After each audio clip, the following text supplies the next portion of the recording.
Mike Braun from Indiana, a place that I think we could take a lead from. It's a conservative state in the Midwest. You've got 10 different reasons to select a paper ballot. You've got all kinds of time to vote early. And most importantly, not only constitutionally is this a state prerogative, but we ought to learn from the laboratory of states. We have 50 different states. The Constitution says to keep it there. We ought to find that sweet spot that really works. The other thing we need to be aware of, with a lot of the agenda that's coming forward, this will probably be the test of the filibuster as well.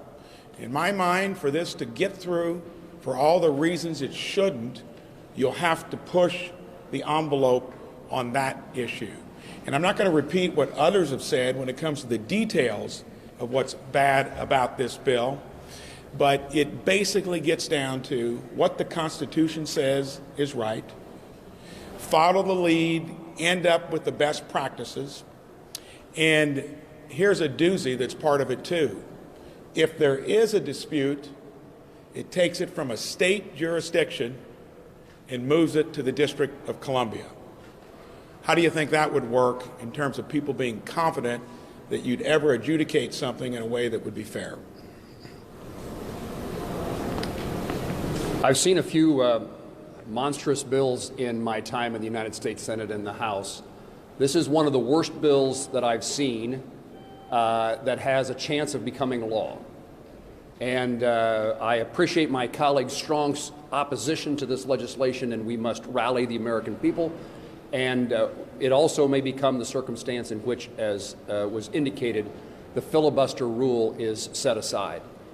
It would be terrible for the United States of America and our citizens for the filibuster, the 60-vote rule, to be eliminated.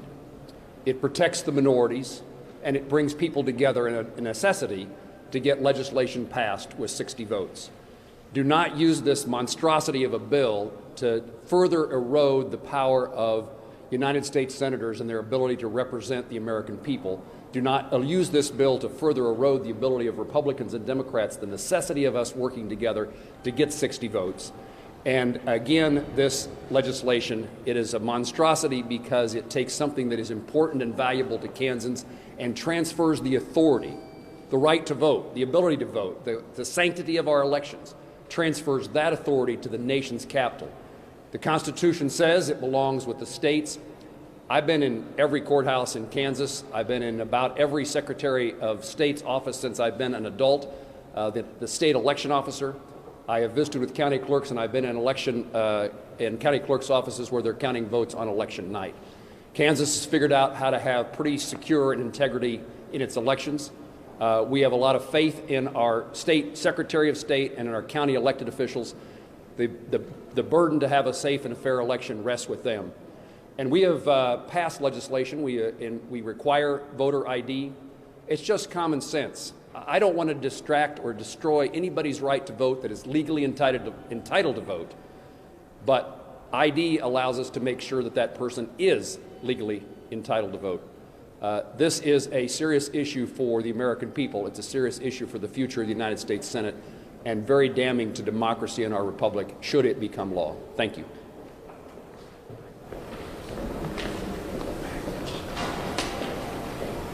I just came from the Rules Committee hearing, and what was evident to me was that a lot of good things are happening with elections in this country.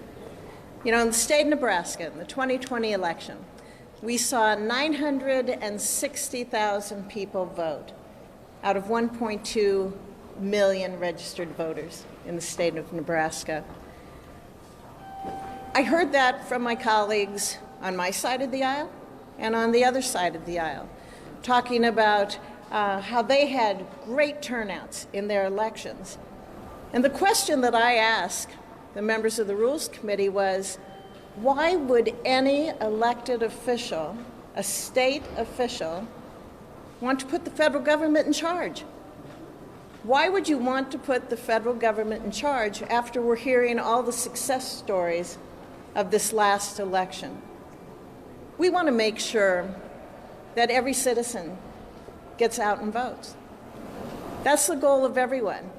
Republicans, Democrats, that's what keeps our democracy strong. We want to make sure people get out and vote. But when you look at this bill and put aside all the partisanship that goes on it, but when you dig into this bill and what's in it, I mean, there's no way that I can support it. For example, if you look at the paper voting machines and the requirement, which is conflicting in the bill, it's sloppily written, it's conflicting in the bill. How does a state election official adhere to that? How do you implement it? You know, discounting the fact that those machines don't even exist right now, but they're supposed to be in effect in 2020. You talk about chaos in an election. Put the federal government in charge with a reckless piece of legislation that can't even be implemented. 800 pages of confusion and chaos. States are doing a good job. That was pointed out over and over and over again in this hearing by Republicans and by Democrats. Why would we turn over our election system and threaten chaos in our democracy to the federal government? President Biden said on January the 20th he wanted to promote unity and heal divisions with his presidency. But this bill, if passed, would destroy bipartisan consensus building. It would eliminate the need for it in order to pass a purely partisan agenda. And it would disenfranchise the 49% of the voters and the public that are in the minority. That's what the consequences of this bill would be. And to what end? Well, we know that there's folks on the progressive or radical left that would like to turn D.C. into a state, to get 2 more senators so that they would have a permanent partisan majority. There are those who said, well, we want to pack the Supreme Court with more justices. We want to make Puerto Rico a state, get them 2 senators too. Is this motivated by the desire to actually build consensus, heal our divisions, and promote unity? It's exactly the opposite.